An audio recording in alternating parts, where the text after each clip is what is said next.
The year was 1913. Woodrow Wilson was president, and powerful banking interests, who had been trying for years, finally achieved their long-term goal of a silent coup d'etat by taking control of the American government. The first thing they did to accomplish their takeover was convince Secretary of State Philander Knox to lie to the American people and tell them that the 16th Amendment, the Income Tax Amendment, had been legally ratified by the states when it was not. The bankers knew that this tax would ultimately end up in their pockets. Because of this fraud, the American people were led to believe there was now a tax on their labor. Congress and the president are completely aware of this fraud, and it was even cited in a recent court case.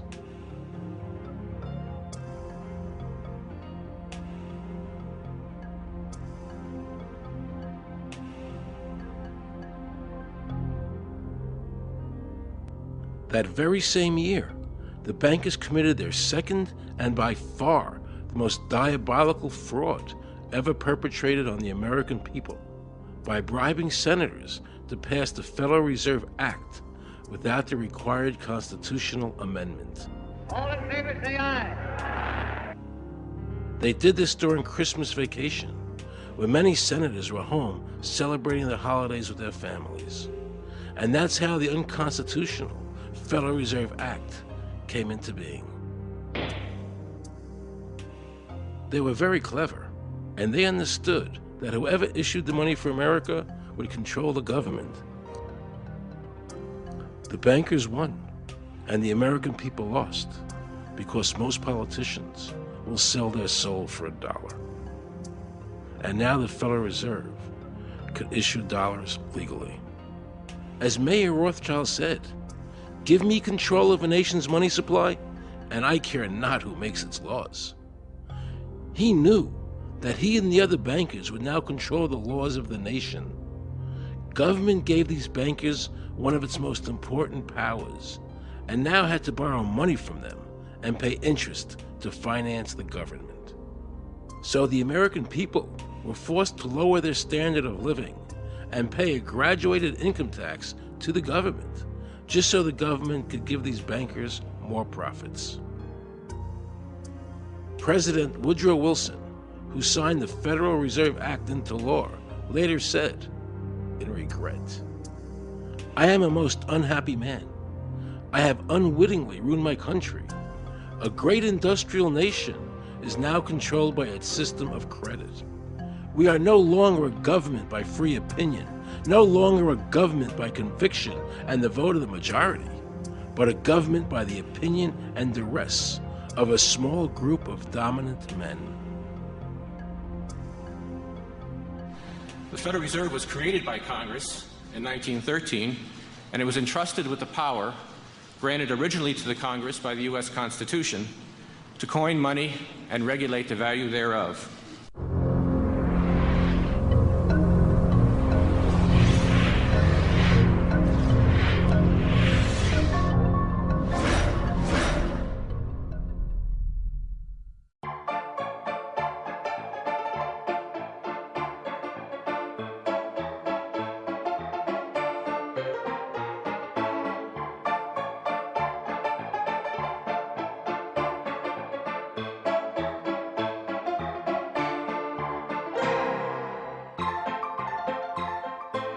What's your name? Jan Crafting? Hi, Jen. I'm Aaron Russo. I produced the movie Is this a joke? Am I gonna No, make it it's not a foolish? joke. Okay, good. No. I produced the movie Trading Places with Eddie Murphy and The Rose with Bette Midler, many movies, and I'm doing a feature film. And my film is about my quest to find out whether or not people pay income taxes. Do you pay an income tax? Yes, I do. You do? Yeah. Have you ever seen a law that requires you to pay an income tax? Have I ever read it? You mean in the page, black and white? No, Yeah. no. So you pay the income tax, I assume? Of late. Well, actually, no, I didn't file last year, but I'm sorry, is this on film? No, I paid my tax. My question to you is, have you ever seen a law that says you have to pay an income tax?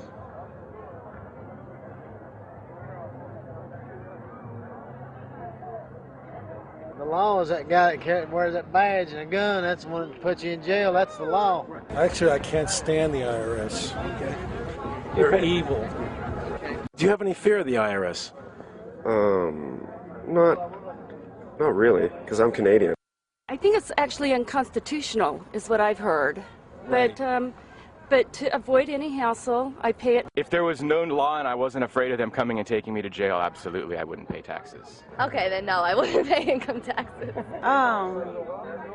It's a no-brainer. You wouldn't pay it. I wouldn't pay it. Why would anybody? Because that's what they tell us we must do, else we're bad Americans. Would you pay it? No. Would you pay it? No. Why would you pay taxes if you're an actor? The income tax is not legal because it would be a direct tax and it is not apportioned as the Constitution demands. If it's against the Constitution, then why are we doing it?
I really expected that, of course, there's a law that you can point to in the law book, the code, that requires you to file a tax return. Of course there is.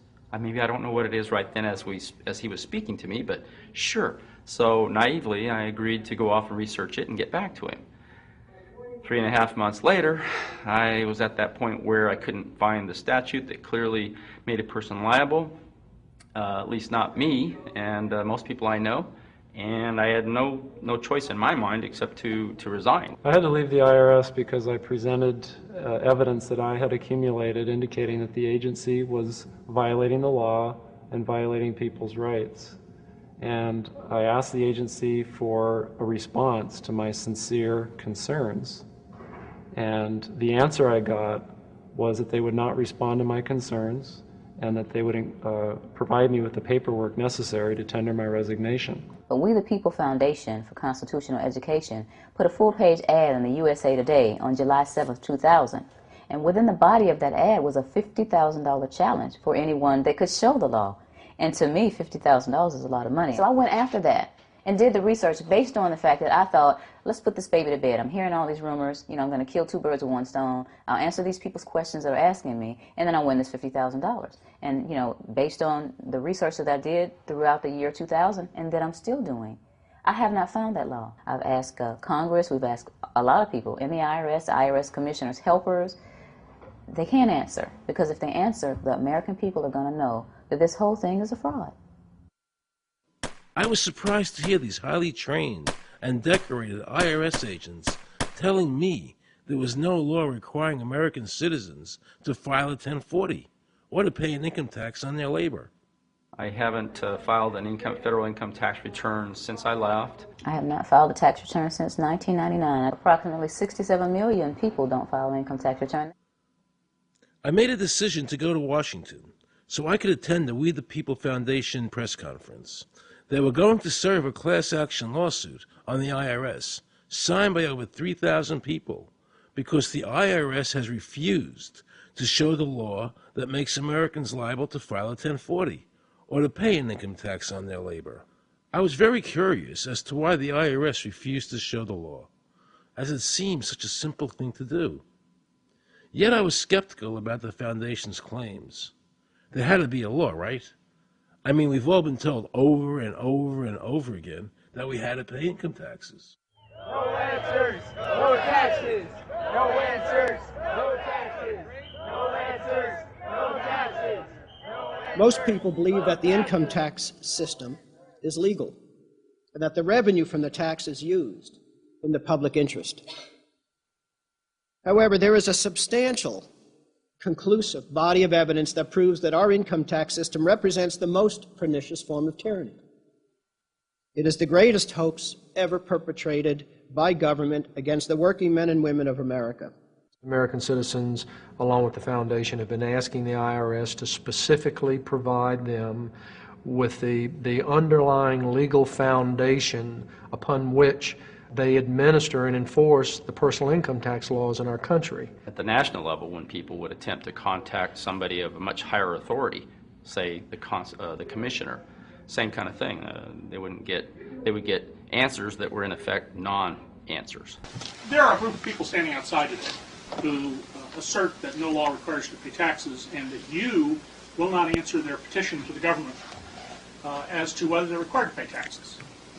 Are they required to pay taxes? I've been paying my taxes ever since I had my first job, and I think it's a fundamental construct of our nation that those of us who expect and demand the services from our government that the government provides, be they the protection of our country through the military, or be they the education of our children, or be they the protection of our environment, that we must pay for those services.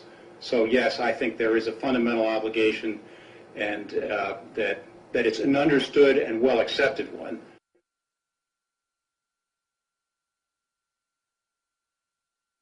Joe Bannister and I had a meeting in the White House with President Clinton's economic advisor, Jason Furman. He accepted the remonstrance for the president. On June 2nd, I called and spoke with him. His words were, "We have decided that the issue of the legality of the income tax is not a high priority matter for the White House, and we will not be participating in any conference on the subject."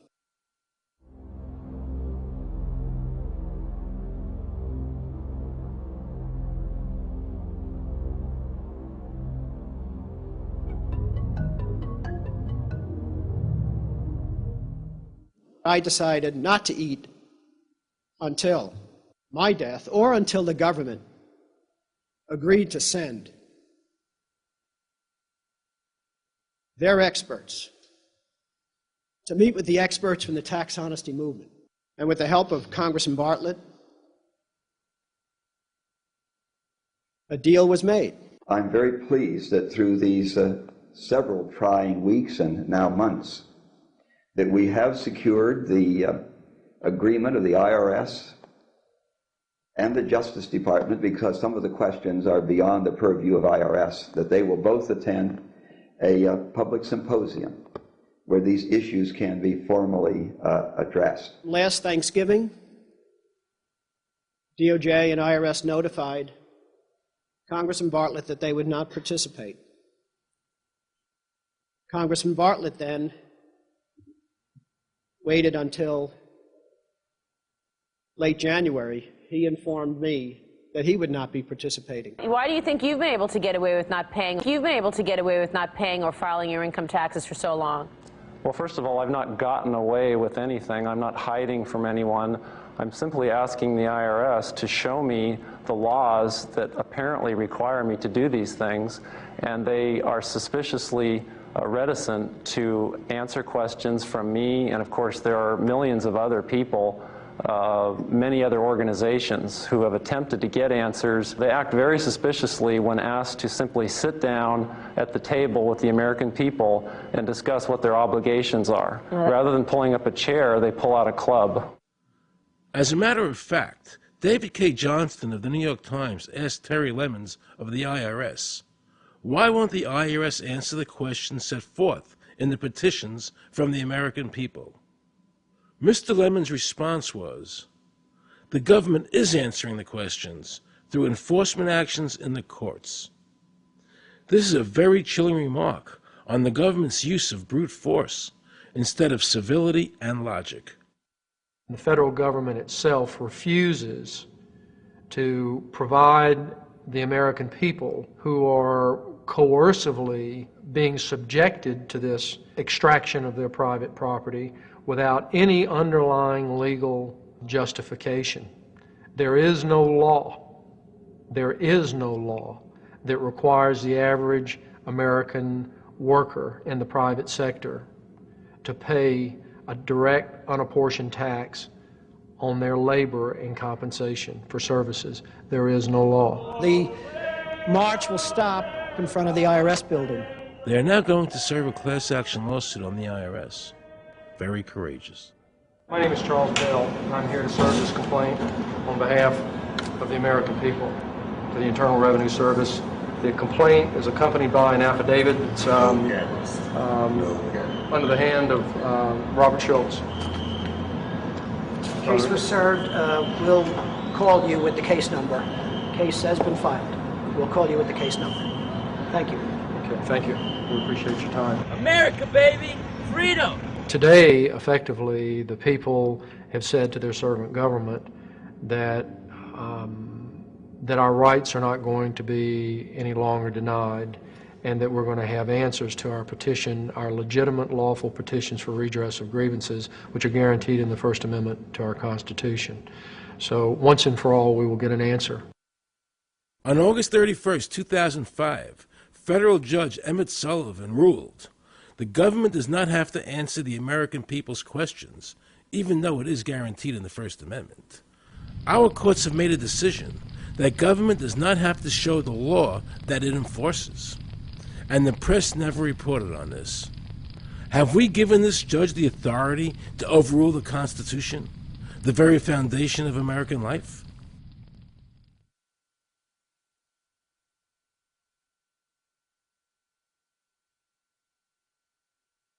I believe that in both spirit and substance, our tax system has come to be un-American.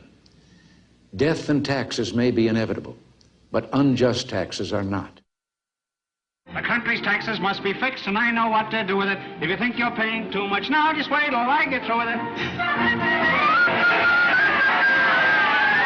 Now, Mr. Hanley, I'd like to ask you something. What does the government do with all the money we give them in taxes? When President Reagan was elected, one of the first things that he did was appoint a blue ribbon panel of business people headed by Peter Grace, and is commonly referred to as the Grace Commission. And their job was to research all the various areas of the federal government and make a report. One of the quotes from the Grace Commission is, 100% of what is collected is absorbed solely by interest on the federal debt. All individual income tax revenues are gone before 1 nickel is spent on the services taxpayers expect from government. If we pay the salaries of the congressmen and the senators, we're supporting them, aren't we? Well, yes. Yeah. Well, then why can't we list them as dependents and deduct them? We've been brainwashed. People have been told, that you need this income tax system to fund government, which is absolutely ridiculous. I mean, my question is, well, if that's true, how did we fund government from 1776 to 1913? The main purpose of the income tax is not to raise revenue, but to redistribute wealth and to control society. A lot of people might say, well, gee, if there wasn't an income tax, what would happen to education? They don't understand that education is paid for the most part, out of state and local taxes, your property tax. People might say, well, how are we going to build and maintain our highways? If there's no money coming into the government, we need our highways. There is a tax on every gallon of gasoline that people buy. Proceeds from the income tax do not pay for highway construction. The amount of money that we spend on defense is exactly equal to the amount of corporate income tax, which is quite legal and quite constitutional. I think we should not want the income tax for several reasons. One is that it is the instrument of totalitarianism. It is the means by which the government can manipulate people and put you into a condition of servitude. Every year you give the federal government a form that says, here's how all my money worked. If you lie, you could go to prison. So you're required to give them a financial statement that under, the force of law could put you in prison if it's not impeccable, right? And under the law, they're supposed to do the same. They're supposed to give you back a financial statement that says, here's what we did with your money. Except you comply and they don't. In fiscal 99, the Department of Defense had 1.1 trillion of undocumentable adjustments.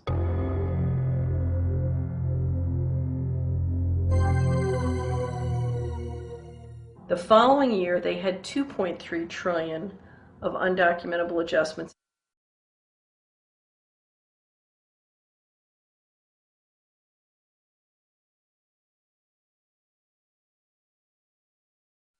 I decided to call the IRS.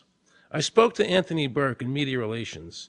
He was very nice to me, and I explained to him that I was an award-winning film producer and that I was doing a documentary on the IRS. He seemed a bit stunned by this, then explained to me that Commissioner Everson nor anybody else would go on film to discuss the income tax. But he did say he would call me back.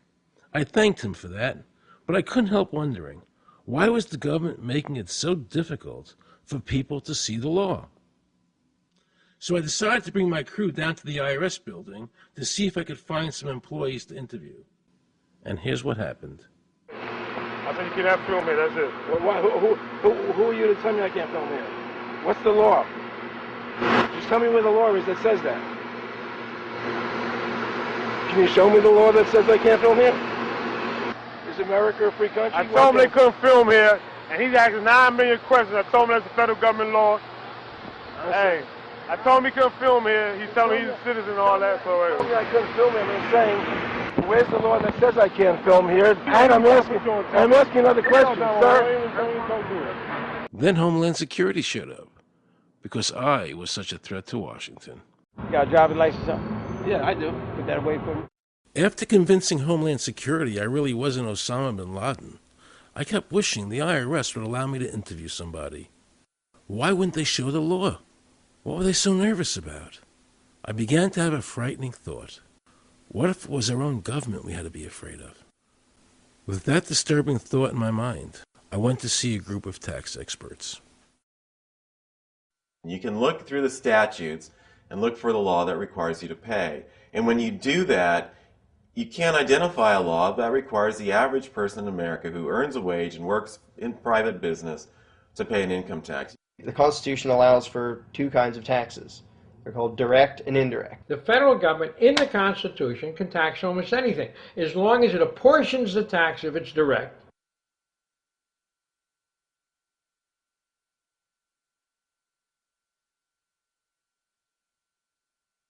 The indirect tax is, for example, an excise tax. I can avoid the excise tax on gasoline. I can choose to ride my bicycle. I can avoid the excise tax on tobacco. I can choose not to smoke, or I can grow my own tobacco.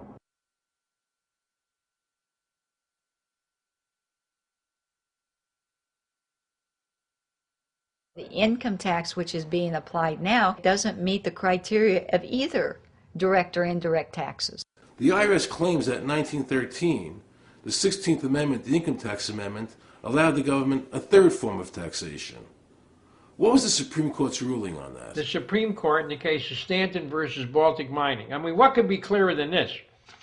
The provisions of the 16th Amendment conferred no new power of taxation. The Russo case also said that the 16th Amendment did not impose any new taxes and did not change any of the taxing restrictions of the Constitution. There were also several other major Supreme Court cases in that same period from 1916 up until about 1923. Stratton Independence versus Hobart, Southern Pacific versus Lowe, Bowers versus Curbo Empire, Burnett versus Harmel, Doyle versus Mitchell. It's actually very simple. Congress tried to enact an income tax in 1894. The Supreme Court said that's unconstitutional. When the Supreme Court says something is unconstitutional, it's unconstitutional. They tried again in 1913, and the Supreme Court said the 16th Amendment conferred no new power of taxation. So, if they didn't have it then, and they didn't get it, they don't have it. There is no constitutional basis for a tax on the wages of Americans living and working in the 50 states of the Union. Period. End of argument.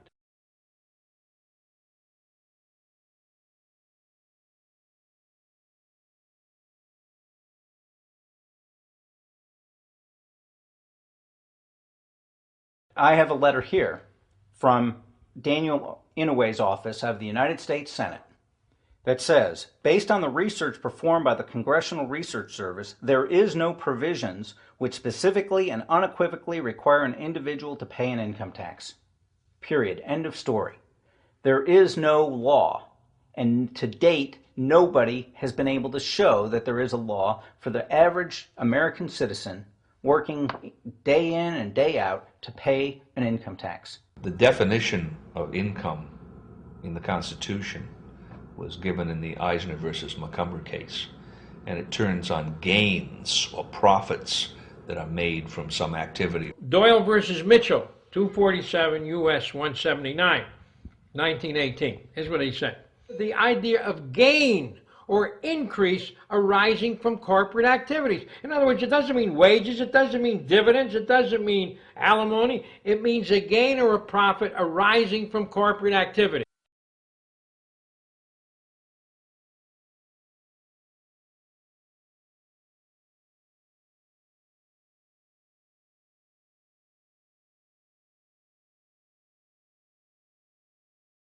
These liens that are recorded against people by the government for tax liens are nothing more than allegations. They are non-substantive. They have never been determined by a neutral third party, such as a court, to have one shred of validity.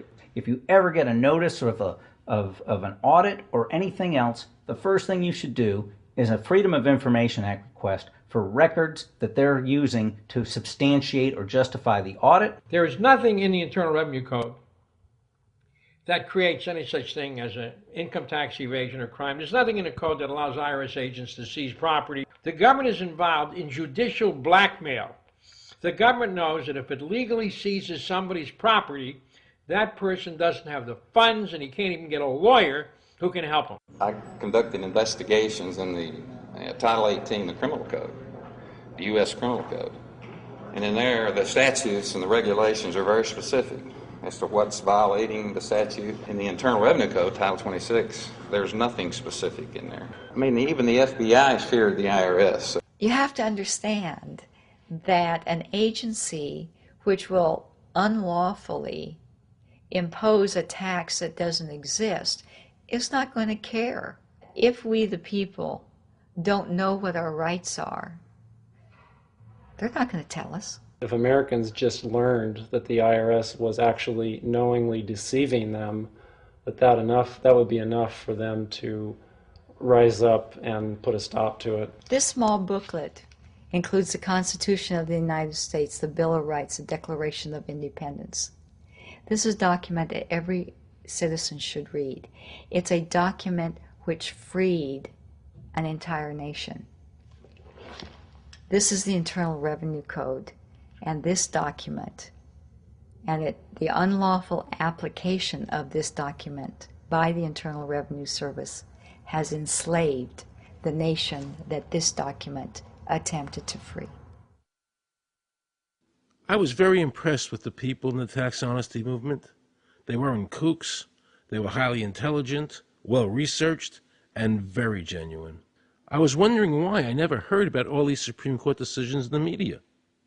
So I really wanted the IRS's point of view, because to get the true story, it was imperative I hear both sides. I kept wishing Anthony Burke would call me back. This is point of view, because to get the true story, it was imperative I hear both sides. I kept wishing Anthony Burke would call me back. He seemed like an honest man. I then proceeded to call my message machine. Hi, this message is for Aaron Russo. This is Anthony Burke at the Internal Revenue Service. Let me suggest some people that you might want to think about talking to. One would be Don Alexander, who's a former commissioner who's here in town in Washington. Another would be Sheldon Cohen, who is both a former commissioner and former chief counsel. All of those guys, I think, can answer your question about, where in the tax law it says that you have to pay taxes. Wow, good news, I thought. So I called Sheldon Cohen because he used to be the IRS commissioner, he wrote the tax code, and he was also general counsel to the IRS. He is a true expert, and I couldn't find a better person to answer my questions. He graciously agreed to my interview. The reason I'm doing this documentary is because there are many people in America today who believe that there's no law that requires them to pay an income tax or file a 1040.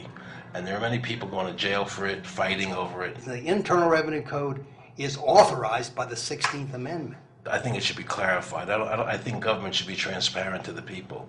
Why doesn't the IRS commissioner sit down with them and just explain it in clear English? Why? I don't think they really care. I think they're just playing word games. You don't think they're sincere people? No, I don't think they're sincere people. What does voluntary compliance mean? And why does the IRS code say it's voluntary to comply, not mandatory? That's a word euphemism we use. We use voluntary compliance when we talk about traffic signals. Most people at 2 o'clock in the morning, do you stop at a red light? Yeah. Is there a cop there? Well, sometimes I don't. Well, I do, and most of us do. Most of us do. Right. But that's voluntary compliance. That was a complete perversion of logic. Traffic laws state that it is mandatory to stop at a red light. The IRS code says it's voluntary to comply. Mandatory and voluntary are the complete opposite of each other. Yet he wants us to believe that they mean the same thing.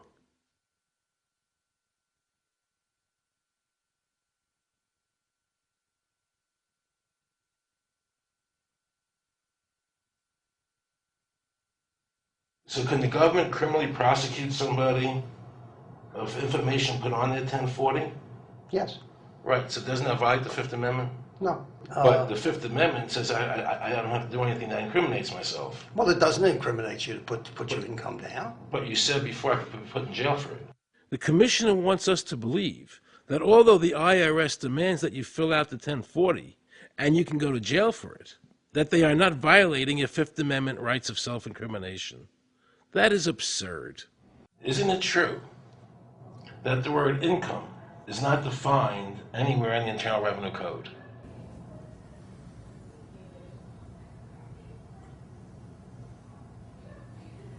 The law says that the government has a right to tax income from any source derived. So, but the word income is not defined in the code. It just says income without a definition of what income is. That's right. Correct? Yeah. But there are many different kinds of taxes. Well, how can an American citizen know what income is if the code doesn't define it?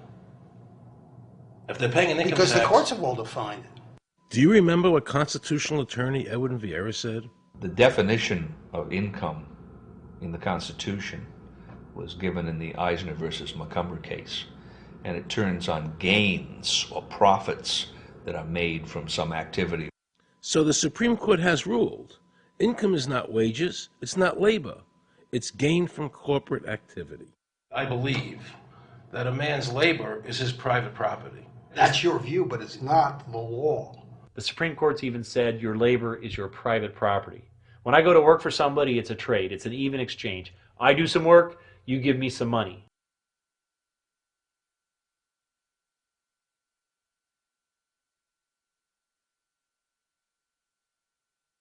In 1916, we had the Bruce-Shaber case and the Stanton case.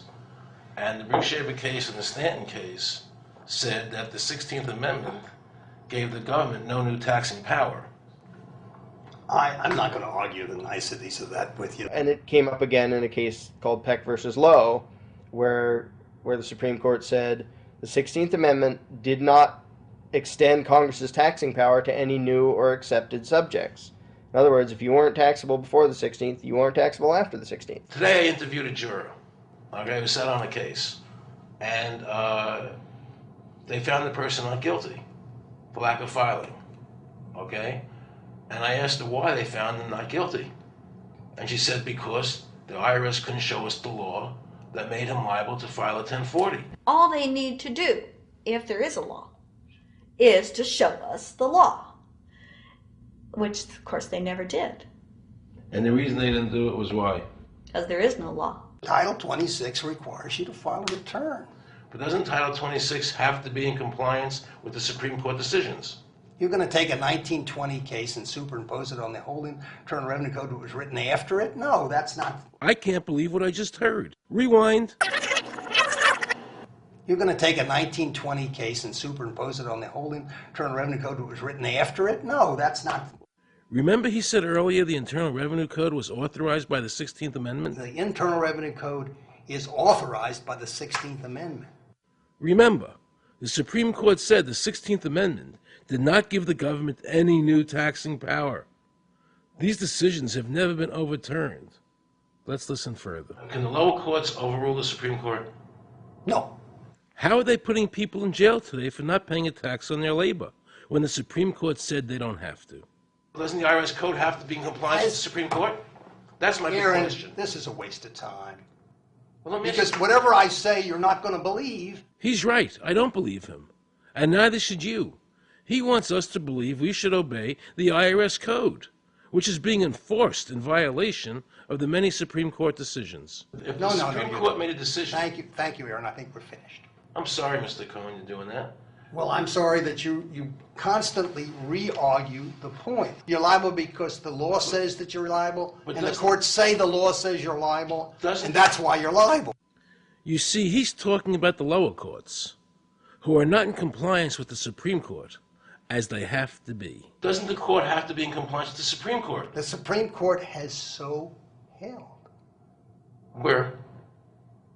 You caught me unprepared. I'll come back. Well, I don't want to do that. But let me ask you a hypothetical question. No. You're making silly arguments here. Why is the Supreme Court decision a silly argument? Well, because it's inapplicable. That made my heart stop. He just said Supreme Court decisions do not apply to the IRS. That's the behavior you would expect from a totalitarian country, maybe China or Russia or Cuba, not from America. They're just making up the law as they go along. Now I knew the tax honesty movement was right. The IRS thrives on intimidation and fear, not by law. It's no different than a criminal protection racket, using force to extract your money from you. Then the former IRS commissioner, now working at a prestigious Washington law firm, threatens me. Watch. Aaron, you understand Yiddish, Cornish helfen. For those of you who don't understand Yiddish, that means nothing will help you. Now it all became clear. I understood why the IRS wouldn't go on camera and talk about where the law was. I understood why all the senators I called refused to be interviewed. There is no law. And now you know what our political leaders and the courts have known for decades and have tried to cover up. The United States Constitution strictly forbids a direct, unapportioned tax on the wages and salaries of American citizens. The United States Supreme Court has consistently ruled that the income tax is a tax on profits and gains, not on labor and wages. On behalf of the American people, I challenge the IRS to show me a statute that allows a direct, unapportioned tax on the wages and labor of the American people. And if I'm wrong, I will give my most humble apologies to the IRS. If the IRS is wrong, and there is no law, then every person who's been jailed should be let out of jail immediately, and any assets seized should be returned to their rightful owners. If this is a nation of laws and a free country, then the IRS should show the law to the American people. I felt an overwhelming need to understand why juries were finding innocent people guilty of not filing a tax return when there was no law requiring them to do so. So I went to talk to Marcy Brooks, a juror who used her common sense and did not allow the judge to railroad the jury into a guilty verdict.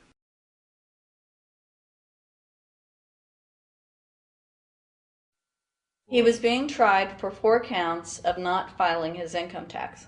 Okay. And our question was, well, what is to decide? Either he did or he didn't. It never occurred to us that he might actually be innocent while at the same time not filing. In the federal government, it is not a felony not to file taxes. Finally, they said, okay, if we're going to get this guy, we're going to have to put it in the state. They called up the IRS agent, Agent Craner. Craner? Yeah. Robert Craner? Mm-hmm. This is Ken Doherty, who's also an investigator with the Illinois Department of Revenue. This is a request for a copy of the delegation of authority order. Right, and I talked to my boss about that, and he said that my badge is that. Badge is the authority. I thought it had to be in writing. The last question that the defense asked him was, did you write any of this down? And Agent Craner looked right at him and right at us, and he said, I never wrote anything down. And yet when we saw the video, there he was, writing notes, you know. And so I'm thinking, okay, at this point, the judge is supposed to say, Agent Craner, it is clear that you have committed perjury. It wasn't even noticed. It finally came to the climax. Mr. Harrell looked right at the prosecutor, and he said, I will tell you the same thing I have told over and over again to government officials. You show me the law that requires me to file a tax return, and I'll be glad to do it. And again, I asked, under what is the requirement that you claim and are required to do so? And the requirement under the regulations is what section? My question to you is, what particular act are we discussing here that I am liable to do these things that you claim I'm liable to do? Your exact question would be again? Okay, what is the section that what? But I guess I'm still not understanding your question, Mr. Harrell. Well, you must be familiar with what that you have the police powers to enforce. Yes. The prosecutor absolutely ignored him. And he started slandering Mr. Harrell. Just started attacking his character. They're calling us tax cheats, they're calling us fanatics, they're calling us weirdos. I don't care what you call me, but I have one question. Where is the law? Show me the law. They can't let this turn into a rational debate, because if they do, they lose it. So they have to insult people and say it's frivolous. We felt like that there was an overall arrogance and that they were railroading Mr. Harrell and wanting us to participate. Judge Coogan, he looked right at us and he said, I will instruct the jury according to the law. We were sent to deliberation. The judge promised us that he would give us the law. And we looked and we looked and it was not there. We wrote a note to the judge asking for a copy of the law. 10 minutes later, we get a note back. You have everything you need, but there was no law. And he had promised us. At that point, I felt betrayed. I felt like this man promised us the law, and that's what this whole thing is about, the law. We request it, and he still denies us the law. And the reason they didn't do it was why? Because there is no law. Remember, we're talking about the Illinois state law here, okay, which is a law in Illinois. So we got out that law, and we read it several times, and I said, okay, wait, you know, because they kept saying, but this is a law in Illinois. And I said, look at the beginning of it. It says, anyone required to file a federal income tax return is required to file an Illinois tax return. I said, if it is true that he's not required to file a federal return, then that nullifies the Illinois law. Two people, they kept saying, but he's going to get by with it. And I said, what is he getting by with but his rights? If there is no law, he's not breaking a law. He's just standing on his rights. Are we going to deny him that? That's when this one juror sat back and kind of rolled his eyes and he said, you mean we don't have to pay taxes?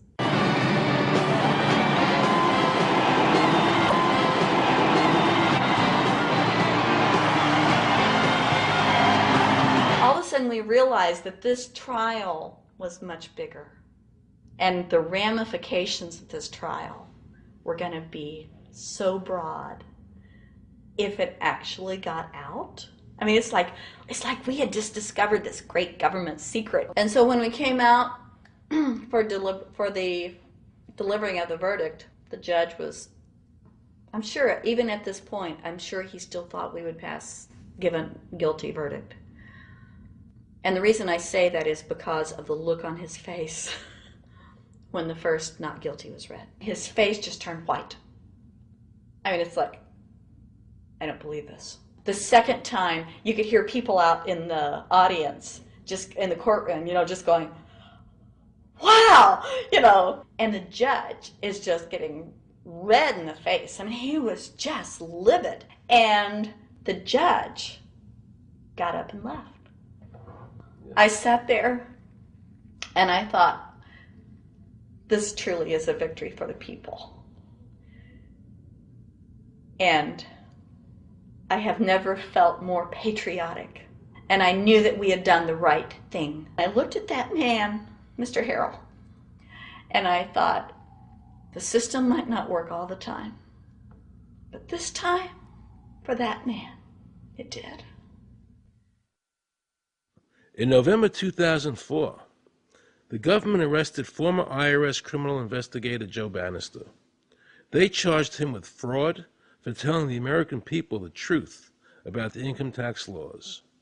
The jury obviously agreed with Joe. Well, it just showed Mr. Bannister to be honest and straightforward and working within the law. Vernice Kuglin, a Federal Express pilot, claimed there was no law requiring Americans to file an income tax. She also won in court. 24 people were criminally charged by the IRS because they claimed there was no law requiring them to file an income tax return. The fact is, neither the judge nor the prosecutor nor the IRS could bring that statute in there because it's not in the books. The jury came back with an acquittal for everyone. When the matter is put to the test, which means in terms of court and enforcement action, there is a 100% success rate in shooting down these arguments. The mafia has a code and they follow it, and it's a code of honor. But the IRS has no code of honor.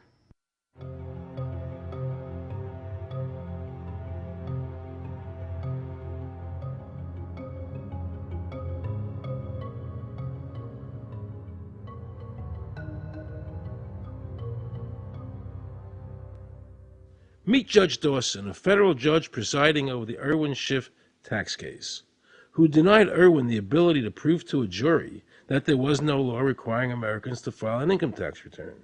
He denied Irwin the right to prove to a jury there was no law by stating, "I will not allow the law in my courtroom." But the judge made sure the government never had to show the law as written by telling the jury, "You must follow the law as I give it to you." Nobody can know what the law is, because the law is what the judges say the law is. The lower courts today will not allow people, especially in tax cases, to bring in Supreme Court decisions as their evidence.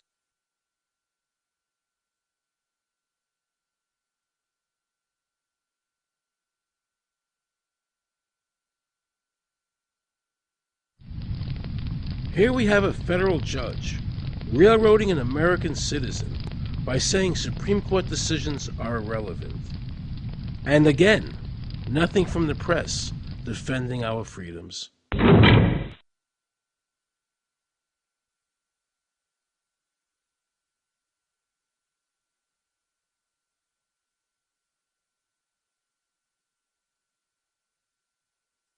So if you ever find yourself as a juror on a tax case, be sure to ask the judge to show you the statute written by Congress that allows the government to tax the wages of the American people.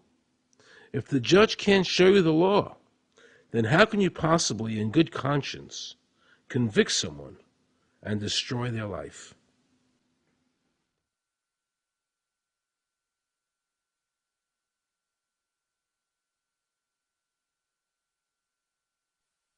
Let's see how the IRS treated one of America's greatest heroes, and someone I cherished as a child. Joe Louis was an American icon. Victorious in his 27 fights, the Brown Bomber quickly rose to heavyweight champion of the world.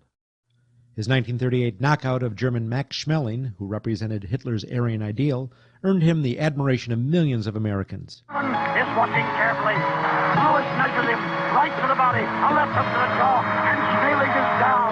The count is tied. Right after Pearl Harbor was bombed, Joe had a title fight where he donated his fee to Navy War Relief. Well, I'm not working for nothing. I'm working for my country, and I think that's about the greatest piece of work that anybody can do. Well, I certainly agree with you for that, but you're turning over an awful lot of money.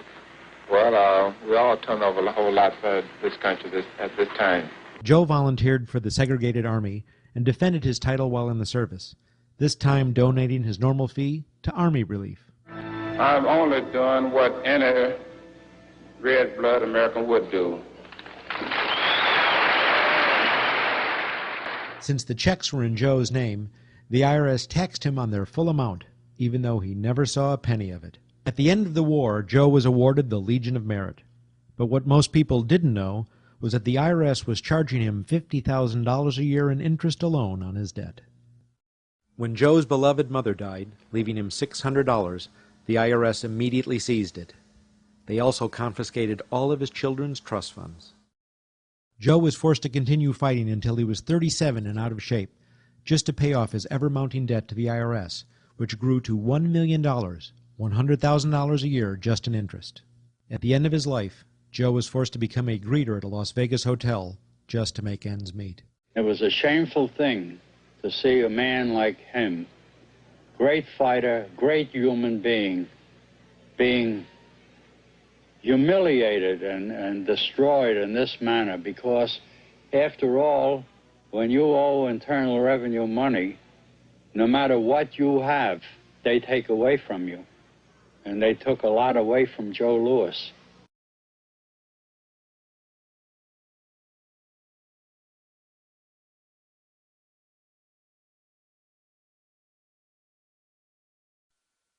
I made a decision to drive to Virginia Beach from Washington because I had heard stories about two law-abiding families who had been brutalized by the IRS.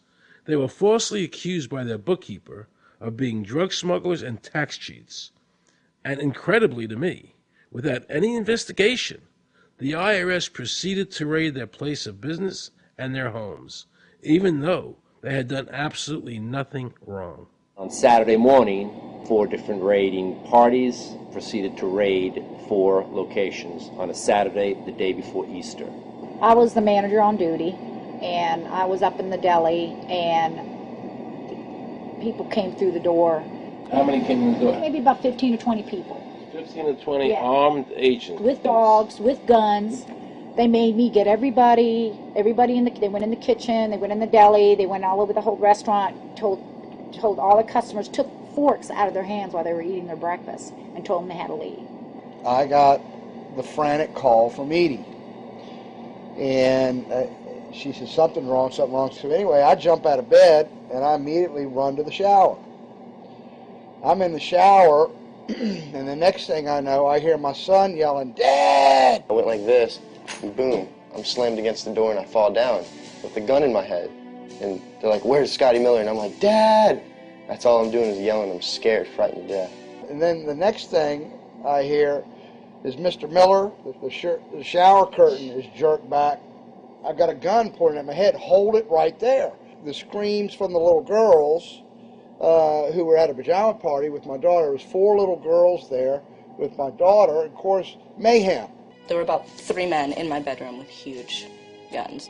He followed us and wanted to watch us get dressed, and I tried to shut the door, and he puts his foot in the door, like he's going to sit there and watch us change our clothes. And I was like, "Excuse me, no." My neighbors now are all standing out. Were you still naked? Well, they handed me a towel at that point. I had a towel wrapped around me. Did the towel fit? Hardly.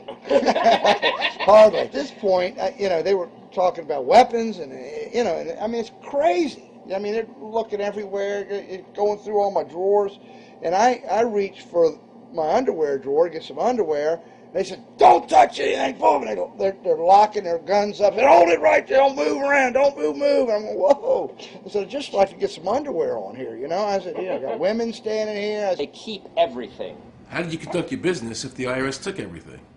We had to do it out of a shoebox so we could keep going because we requested these things, and I'm told that the government's really not, once they do raid and so forth, they're supposed to at least let you, until you're charged with something, continue your business. This wasn't the case. They kept everything. So you were never even charged?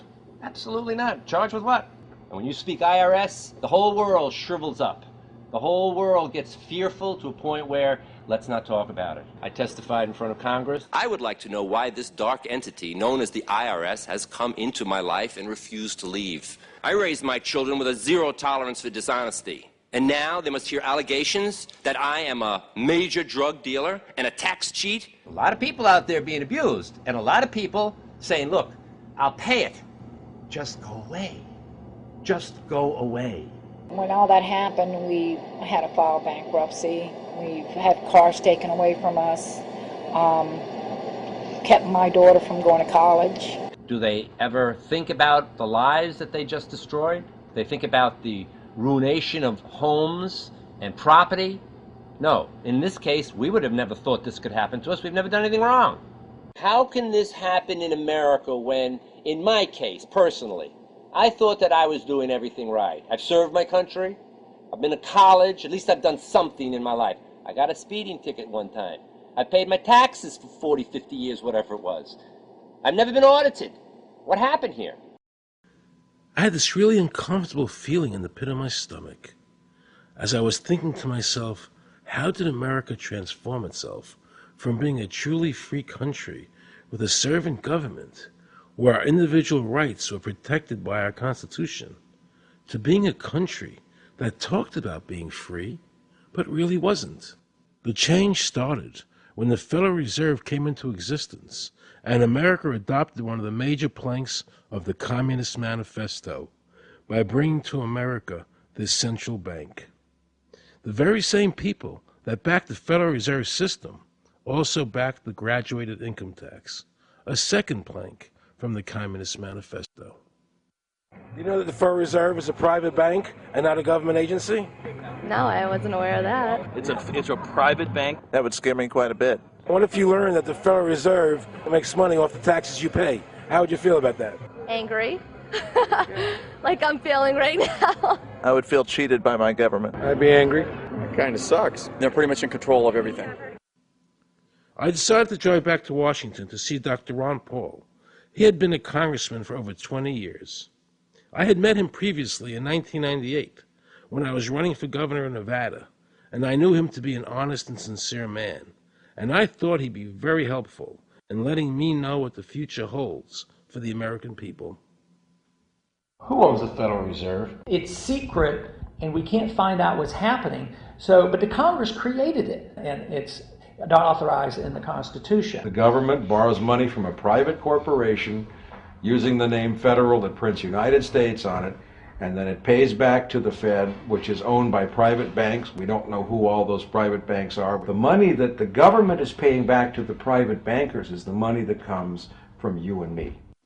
Why in the world would the American government borrow money and pay fees on it when it has the authority to make the money itself interest-free? The Federal Reserve is no more federal than Federal Express. I've never seen a full list of ownership for the Fed. I don't think anybody has. The government works for a private bank, and the private bank works for its owners, the true masters. People talk to me about, the issue of Republican versus Democrat, as if they don't get it. And I say, look, here's the way you get it. It's organized crime. All you do is you call the Republicans the Genoveses, and you call the Democrats the Gambinos. The people at the top, they treat it like a crap game, like it's their crap game, like they're making lots of money. Occasionally, somebody at the table shoots each other, but the moment anything threatens their crap game, they all unite to protect it. Occasionally, somebody at the table shoots each other, but the moment anything threatens their crap game, they all unite to protect it.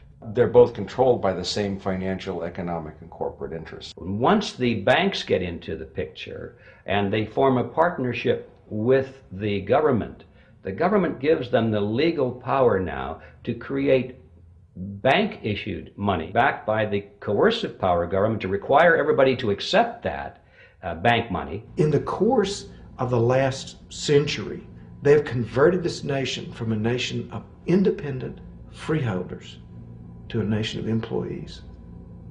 And they're just one step away from being serfs. Most people spend the great bulk of their money for taxes, interest, and inflation.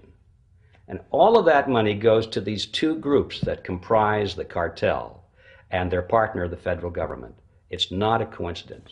So if Congress used its legal authority to shut down the Federal Reserve System, the American people would be much better off. Government should create, issue, and circulate all the currency. Creating and issuing money is the supreme prerogative of government and its greatest creative opportunity. Adopting these principles will save the taxpayers immense sums of interest, and money will cease to be the master and become the servant of humanity. Abraham Lincoln. Young people today are conditioned practically from the cradle on up to think that credit is a wonderful thing. You don't want to damage your credit. You want to do what you can so that you can go to the bank and get a good loan. There are no people who own their own property, who own their own houses, who own their own business, who finance their own business. They're only debtors. The average young person today has no concept that he's being drawn into a web, a trap. Like he's in the feudalist system, only he's going to like it. He's going to think, this is wonderful. I got my new red Corvette and I'm in debt for the rest of my life, but I'm looking good. A decision was made. Let's get all the debt up, let's move the jobs abroad, and instead of re-engineering your skills, we're going to dumb down America, and so the middle class will disappear. Really what most of the people in this country have become is food for the debt machine. When a person borrows money, it puts a noose around their neck and makes them servant to the lender, which is exactly what the Federal Reserve System is designed to do. And now our Congress, so dominated by the banks, is helping them to entrap people even further by passing new bankruptcy laws, making it more difficult for the people to declare bankruptcy and get a fresh start, while at the same time allowing the banks to charge very high rates of interest. This is the way the Democrats and Republicans, working with the banks, legally enslave the nation. The credit card industry is a huge political contributor. And unfortunately, a certain number of... It just seems so, like I say, just bald. This idea that credit card industry gives a lot of money to the government, so they will protect them even to the just abject disinterest of their own constituents. That happens kind of a lot. The board of directors of the Federal Reserve System is chosen by the president from a list prepared by the bankers themselves. The process of finding a Greenspan replacement is ongoing and is being managed by a small group of people responsible for coming up with a list of nominees. It's important that whomever I pick is viewed as an independent person from politics. If the American people ever allow the banks to control the issuance of their currency, the banks and corporations that will grow up around them will deprive the people of all property until their children wake up homeless on the continent their fathers conquered. Thomas Jefferson.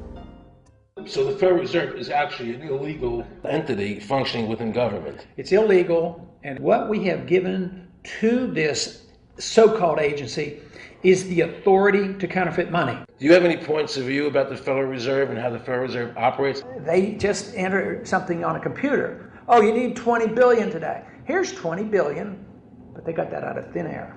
It came out of thin air, it goes to the Treasury then pays the bills. So it's no different than monopoly money.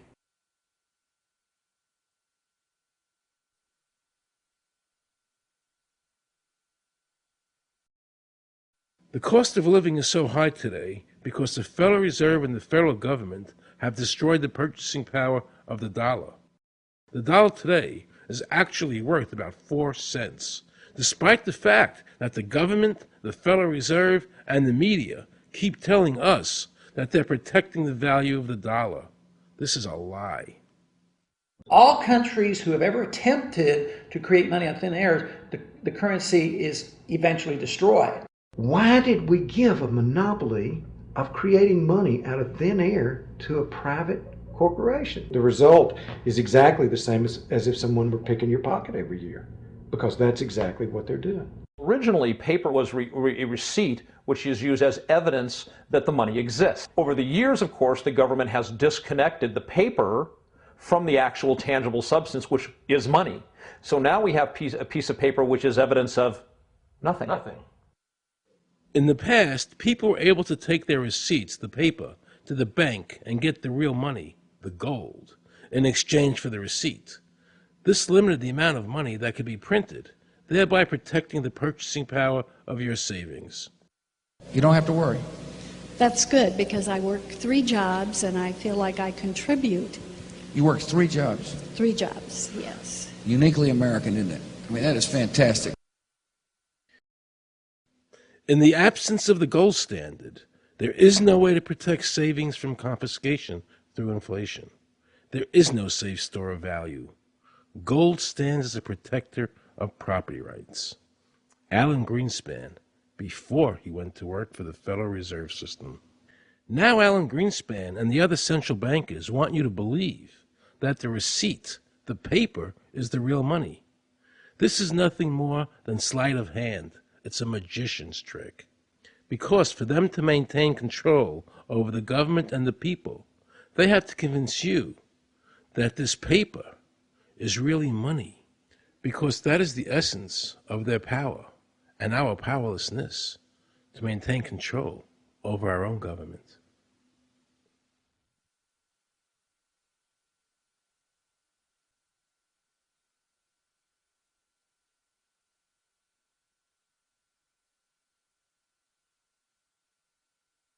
What happened to the gold in Fort Knox? Nobody really knows. When I served on the Gold Commission, I asked them to really, do another audit. I remember it was 15-2. They said, we don't need to audit the gold. It's supposed to be the American people's gold, and so we would like an accounting to tell the American people what is there. I've been told that the Federal Reserve has taken control of the gold as collateral for the dollars they print. They list gold on their balance sheet. How could the Federal Reserve, this private bank, list gold on their balance sheet? They claim they're holding that for the Treasury. So that puts private bankers in control of the American gold. They could have taken all of America's wealth. That's a possibility. Shouldn't the Congress stand up and say, where is the American people's gold? They're not audited. They control the money of America, and it's not audited? There is no audit.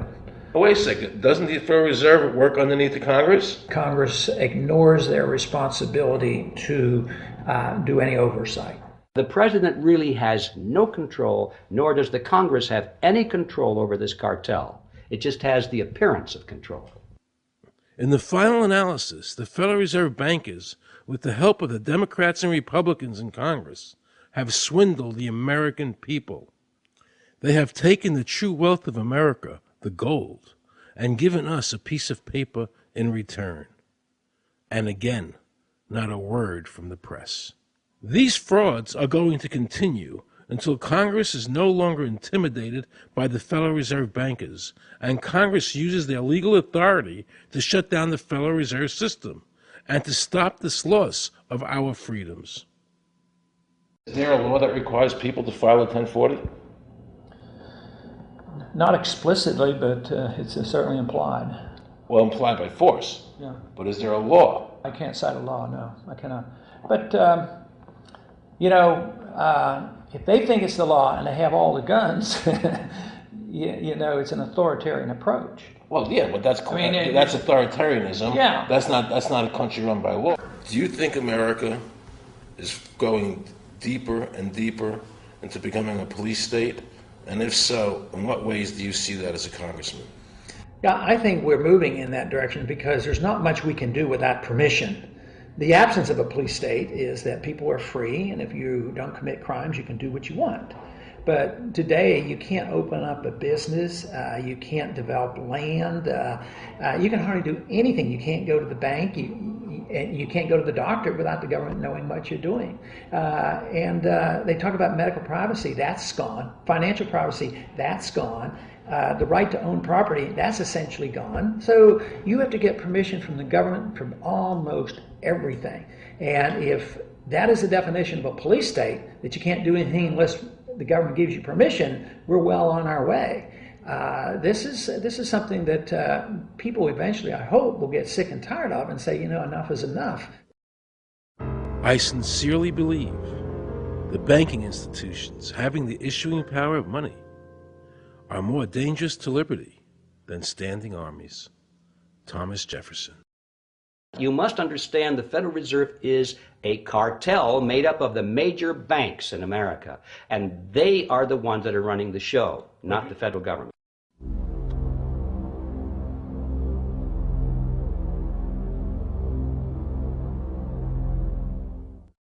The powers that be behind the system, the financial interests, are able to exercise a disproportionate amount of influence on not only the economic structure of the country, but the political structure.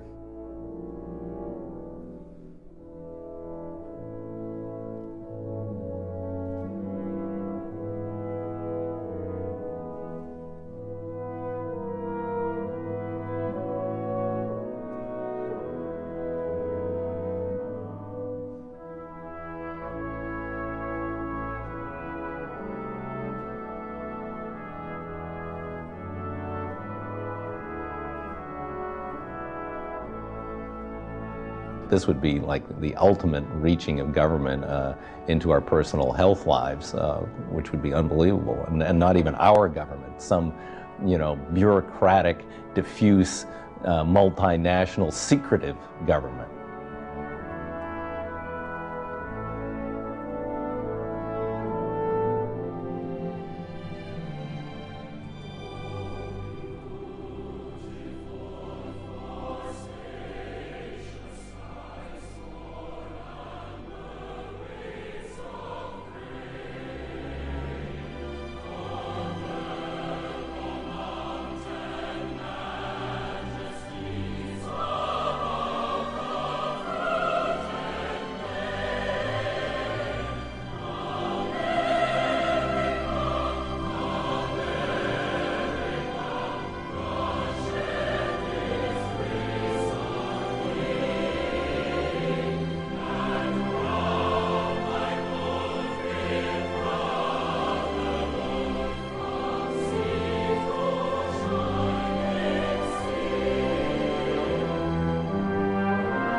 Assure the American people that, one, I've got the authority to do this. American people expect us to protect them and protect their civil liberties. I'm going to do that.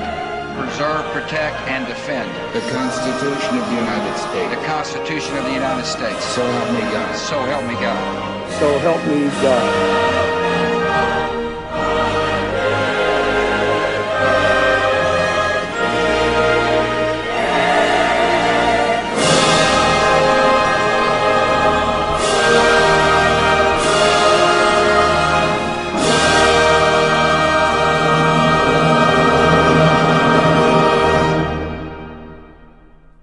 What happens if your own government is using more force and more coercion on its own citizens for the purpose of achieving its political ends? Is that government engaged in terrorism? Now let's watch the government add insult to injury to the people of New Orleans. No one will be able to be armed. We will take all weapons. That happened today in this wealthy neighborhood where homeowners had armed themselves to protect their mansions. Residents were handcuffed on the ground. In the end, police took their weapons but let them stay in their homes. Wasn't that kind and generous of the government to allow people to stay in their own homes? How thoughtful. Of course, they couldn't defend themselves from looters. For many of the police and guard troops, it is an uncomfortable job to do this in an American city. You never expect to do this in your own country. Walking up and down these streets, you don't want to think about the stuff that you're going to have to do. We are losing our right to property. The government is getting more pretexts to seize it, using the power to confiscate it with eminent domain. The asset forfeiture laws have proliferated.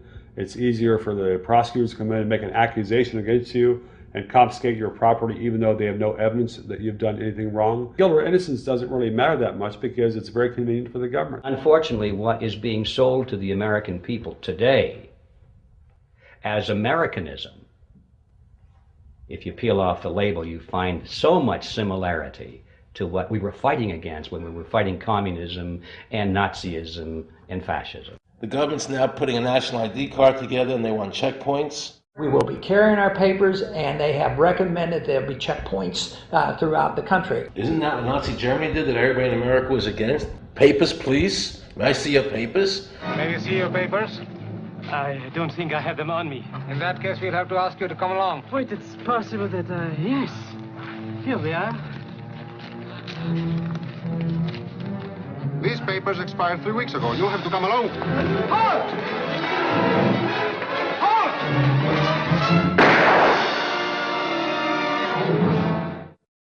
In the new legislation, the national ID card is in it. It takes 3 or 4 pages to describe, and it will be connected with our driver's licenses. The states will be instructed on exactly what they have to do. Social security numbers will be used. Some type of a physical proof, such as fingerprints or retinal prints, have to be on it.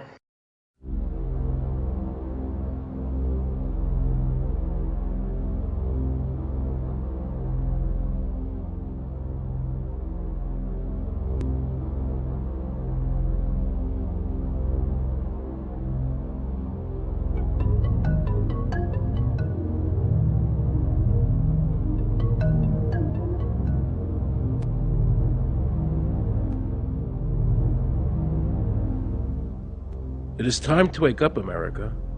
These ID cards are not about defeating terrorism, but they are all about controlling the American people. I arranged an interview with Catherine Albrecht, a leading authority on the RFID chip. Her book entitled Spy Chips is the definitive book on this subject. I wanted to find out just how dangerous these chips are to our liberties.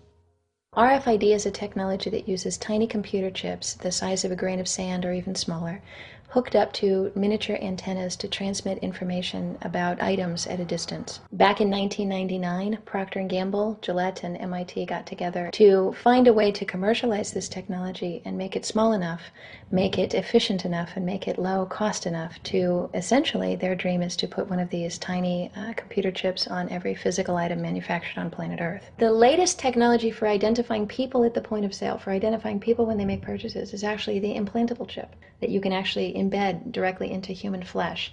It's a tiny glass capsule about the size of a grain of rice. It contains an RFID computer chip with a coiled antenna, and it can transmit information also at a distance.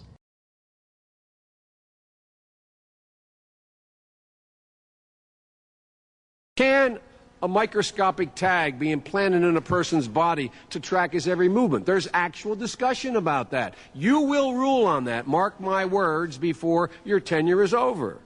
Homeland Security folks, the Department of Defense, and others have expressed an interest in being able to more closely monitor the U.S. populace. And one way to do that, of course, would be being able to determine who buys what and where they take those things.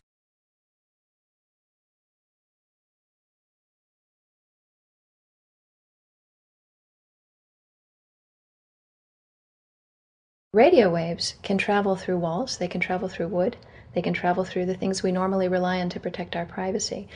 For example, your purse, your backpack, your pocket, anything you're wearing or carrying. Kraft Philadelphia cream cheese has been tagged with RFID and sold to consumers, as have Mach 3 razor products and other Gillette razor products, without the knowledge of the consumer. One of the tiny chips could actually even be the dot on the letter I on the back of the fine print on a package that you purchased. They were talking about having reader devices in every airport, on every bus, on every train, on every port, on every dock. One of the most worrisome applications of RFID are proposals to put them into cash, meaning that you would be able to track every banknote, where it had been, who it had been issued to, and create, in essence, an audit trail.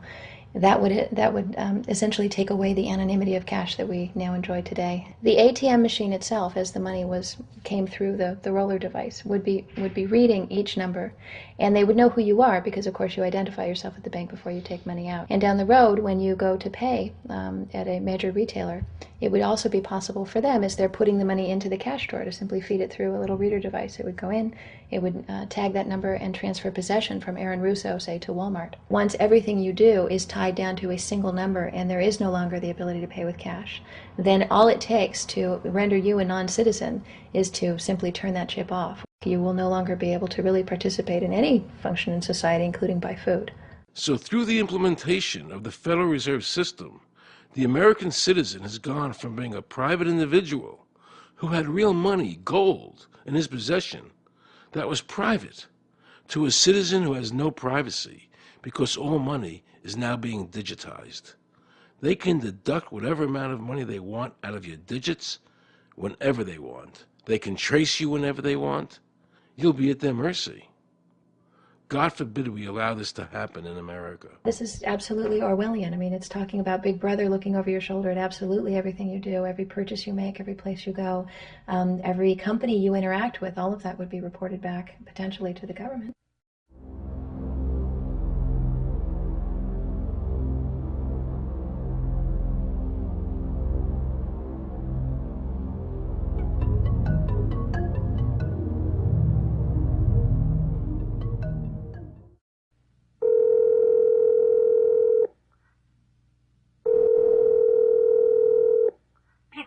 Guaranteed hot in 30 minutes or it's free. This is Mary. May I take your order? Hi, Mary. Yes, I'd like to order. Is this Mr. Kelly? Yes. Thank you for calling again, sir. I show your national identification number as 610-204-999-8-45-54610. Is that correct? Yes. Thank you, Mr. Kelly. I see you live at 736 Montrose Court, but you're calling from your cell phone. Are you at home? I'm just leaving work, but I'm... Oh, we can deliver to Bob's Auto Supply. That's at 175 Lincoln Avenue, yes? No, I'm on my way home. How do you know all this stuff? We just got wired into the system, sir. Oh, well, I'd like to order a couple of your double meat special pizzas. Sure thing.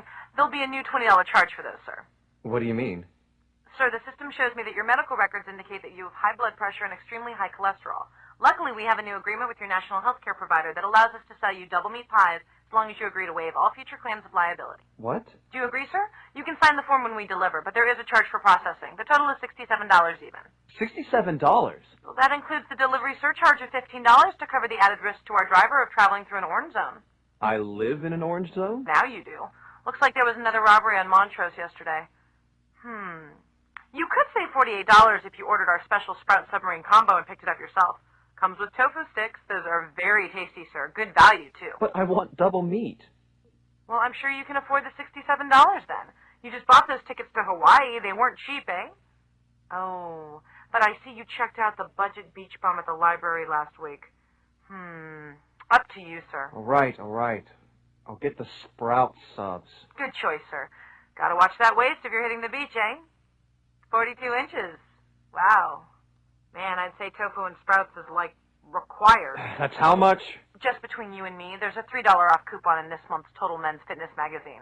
Your wife Betty subscribes to that, right? Anyhow, clip that and it's $19.99 even. Whoa, looks like you maxed out on all your credit cards. Bring cash, okay? Have we become so controlled and so ignorant about our rights that big institutions and big government can do whatever they want with us, even without our approval? I knew for certain the Founding Fathers would resist to the death what is happening in America today. And I, for one, will not accept a national ID card. And if nobody accepts a national ID card, and nobody can board a plane without one, then let the airlines go bankrupt.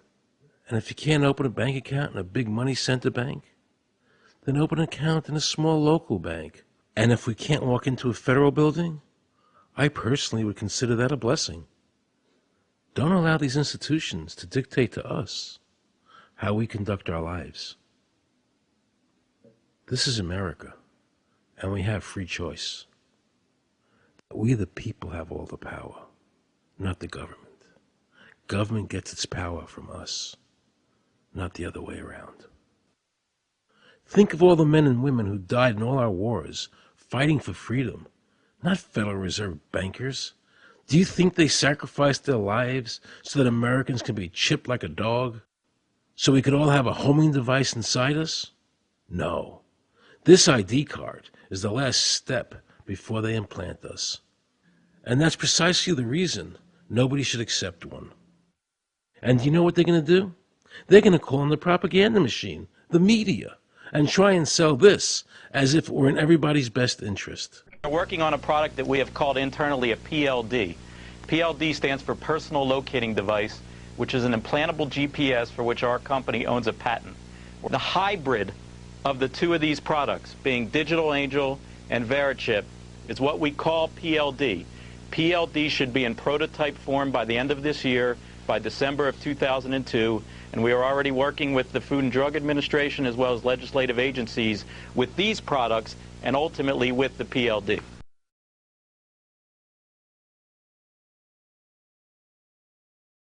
We have a Florida family who are really pioneers in a brave new world. They have volunteered to be the first ever to have microchip identification devices implanted into their body. After 9/11, I was really concerned with the security of my family. I wouldn't mind having something planted permanently in my arm that would identify me. Talk about identification papers. Watch what happens to a woman in Florida whose license was suspended. Get out of the car or I'm going to tase you. The next street off the Seacrest.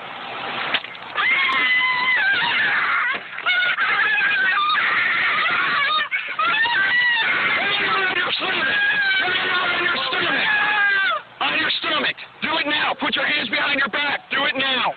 Do it now or you're going to get tased again. Do it now. Do it now. On your back. Put your hands behind your back. Put your hands behind your back. I can't. Sure you can. Come here. Ow, ow, ow. Oh, got it. You got blood on your... Oh, my God. You tased me and you handcuffed me? Yep, you're under arrest. For what reason? Your license is suspended. All the power is in the people. And to the extent that government becomes alienated from the people, does things that people don't want, power is transferred until you finally come to a police state, totalitarian state, whatever word you want to give it, where the desires of the people really have no consequence. They go out and they vote. Doesn't make any difference which candidate they elect. I'm a programmer. I work for NASA, work for ExxonMobil, work for Florida Department of Transportation. Mr. Curtis, are there programs that can be used to secretly fix elections? Yes. How do you know that to be the case? Because in October of 2000, I wrote a prototype for Congressman Tom Feeney at the company I work for in Oviedo, Florida, that did just that. And when you say did just that, it would rig an election? It would flip the vote 51-49 to whoever you wanted it to go to and whichever race you wanted to win. And would that program that you designed be something that elections officials that might be on county boards of elections could detect? They'd never see it. So how would such a program, a secret program that fixes the election, how could it be detected? You would have to view it either in the source code or you'd have to have a receipt and then count the hard paper against the actual vote total. Other than that, you won't see it.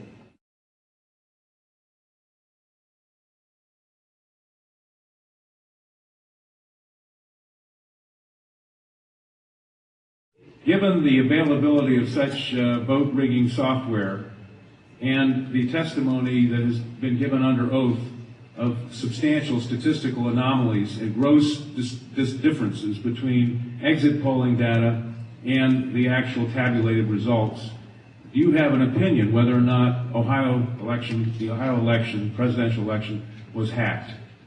Yes, I would say it was. So in other words, there's absolutely no assurance whatsoever on anything with regard to these machines? Absolutely none.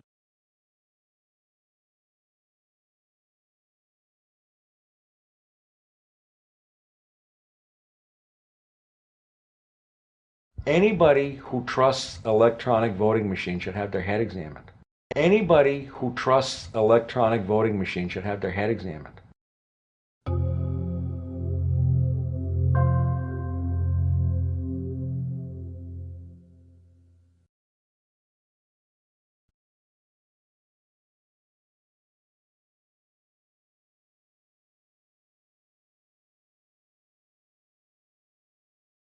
Now we can see a new world coming into view. A world in which there is the very real prospect of a new world order. The New World Order will be built, an end run on national sovereignty, eroding it piece by piece, will accomplish much more than the old-fashioned frontal assault. Council on Foreign Relations. We shall have world government, whether or not we like it. The only question is whether world government will be achieved by conquest or consent. Paul Warburg, Council on Foreign Relations and architect of the Federal Reserve System. There's a group that get together internationally and they sort of play God with our money. Do you think that's part of what George Bush said was the One World Order? They can't have a new world order only with a world police, military. Right. I think the financial system ultimately is even more important than the guns. The central bankers of the world are working together to create a one world government, a global police state as sinister as anything George Orwell ever wrote about, where every person on the planet Earth will have an RFID chip implanted, where the bankers and the governments can monitor every transaction you make. A chip in everybody would be the universal monetary system par excellence, because there'd be no escape from it, and you'd be totally under the control of those who issue the electronic impulses in that chip. Their strategies are being accomplished through the World Trade Organization, the International Monetary Fund, and the Bank for International Settlements, which is the central bank for all the central banks of the world. Most people don't have a clue that these unelected private bankers actually control the governments of the world. They have financed and profited from every war since World War I without concern for humanity. The war in Iraq is an attempt by the Federal Reserve and their partner, the Bank of England, to control the Middle East and to make it a part of the New World Order. To defend the New World Order, U.S. soldiers will have to kill and die. Arthur Schlesinger, Counselor on Foreign Relations. Military men are just dumb, stupid animals to be used as pawns in foreign policy. Henry Kissinger, Council on Foreign Relations. Now let's listen to this quote by Robert Reich, a member of President Clinton's cabinet and one of his most trusted advisors. The dirty little secret is that both houses of Congress are irrelevant. America's domestic policy is now being run by Alan Greenspan and the Federal Reserve. America's foreign policy is now being run by the International Monetary Fund. When the president decides to go to war, he no longer needs a declaration of war from Congress. Dr. Carol Quigley, professor from Georgetown University, who was also President Clinton's mentor, said in his book, Tragedy and Hope, the powers of financial capitalism had a far-reaching aim, nothing less than to create a world system of financial control in private hands, able to dominate the political system of each country and the economy of the world as a whole. And then President Clinton's Deputy Secretary of State, Strobe Talbot, said, in the next century, nations as we know it will be obsolete. All states will recognize a single global authority. All these supposed free trade agreements, NAFTA, GATT, CAFTA, are truly nothing more than the governments of the world and the central banks working together to create a one-world government. They are not free trade. These treaties are government-managed trade, and they are destroying the American worker. Through these treaties, the bankers are actually beginning to control the laws of the world. The fact is that this relationship between the bankers, the government, and the huge multinational corporations is the very reason why the government no longer enforces its immigration laws. The bankers want a one-world government without borders, and the American government is obeying them. If the government was so worried about terrorism, why are they leaving the borders open? But at the same time, telling American citizens they need an ID card with an RFID chip.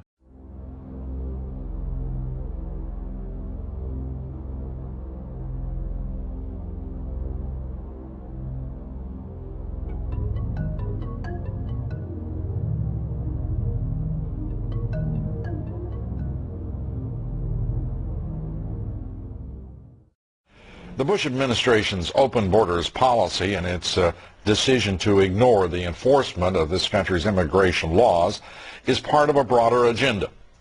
President Bush signed a formal agreement that will end the United States as we know it, and he took the step without approval from either the U.S. Congress or the people of the United States. Bill Tucker reports. The Security and Prosperity Partnership of North America sounds benign, hardly like a policy that critics call NAFTA on steroids. It's a deal that few have even heard of. It's being done again by very few people at the very top on behalf of the investment class, but the working class of people, political officials across our country from communities, from cities and so forth, they don't know anything about this. Yet it was agreed to by Mexico's President Fox, Canada's Prime Minister Martin, and President Bush in 2005. Administration officials counter their critics by saying everything about SPP is on the White House website. And they say the partnership is not a treaty, but more of an outline of priorities between the United States, Mexico, and Canada. Still, some wonder why there haven't been public discussions about the goals being pursued. You know, I was asked the other day about whether or not I really thought the American people had the stomach to stand up and stop this nonsense, this direction from a group of elites in absolute contravention of our law, of our Constitution, every national value. And I hope, I pray that I'm right when I said yes. But this is beyond belief. Look what happened in Europe. The people there voted down the European Constitution, wanting each country to stay sovereign. Yet the private central bankers are pushing the governments forward to make this Constitution happen, even though the people voted against it, and clearly do not want a world government nor one European government.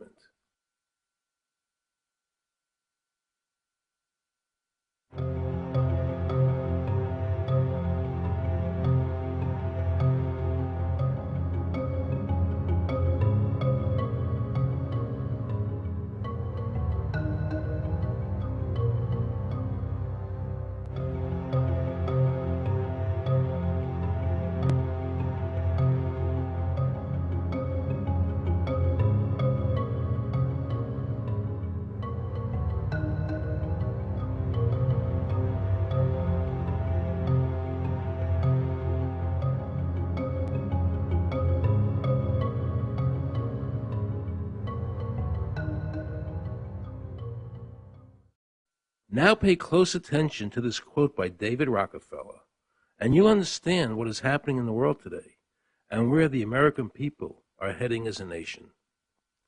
We are grateful to the Washington Post, the New York Times, Time Magazine, and other great publications whose directors have attended our meetings and respected their promises of discretion for almost 40 years. It would have been impossible for us to develop our plan for the world if we had been subjected to the lights of publicity during those years. But now, the world is more sophisticated and prepared to march towards a world government. The supranational sovereignty of an intellectual elite and world bankers is surely preferable to the national autodetermination practiced in past centuries. David Rockefeller, a member of the Council on Foreign Relations, actually believes that we would be better off if he and his bank of friends ran the world.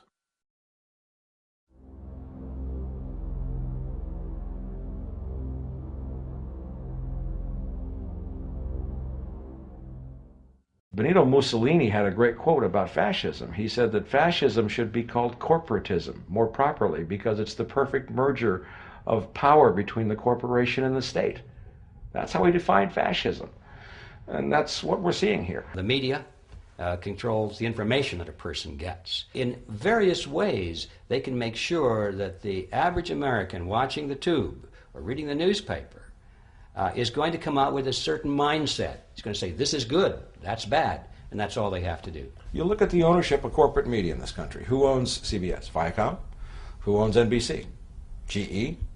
Who owns ABC? Disney? Americans have been taught to expect their salvation from government instead of recognizing government as the most dangerous threat they'll face in their lives. And the United States putting together a constitution now for Iraq.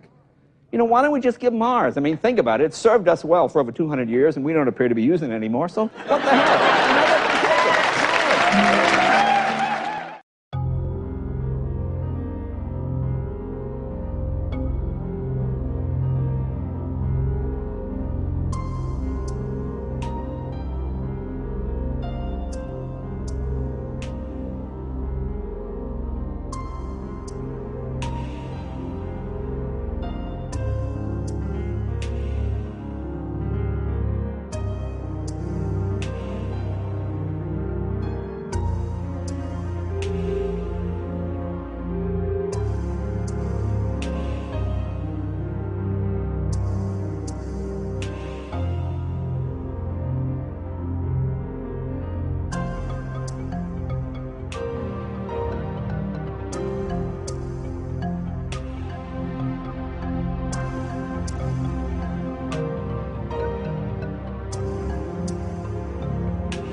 like the old idea where you could do what you thought you could do and what you wanted to do as long as you didn't hurt other people.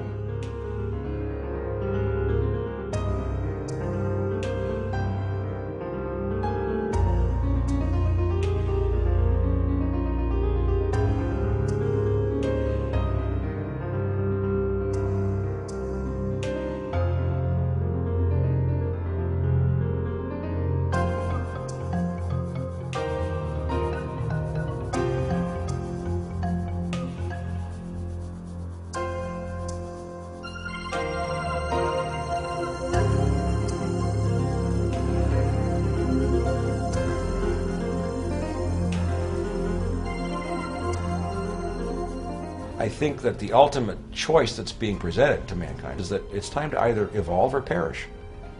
Grow up or die. Become adults. Act like adults. Take some responsibility.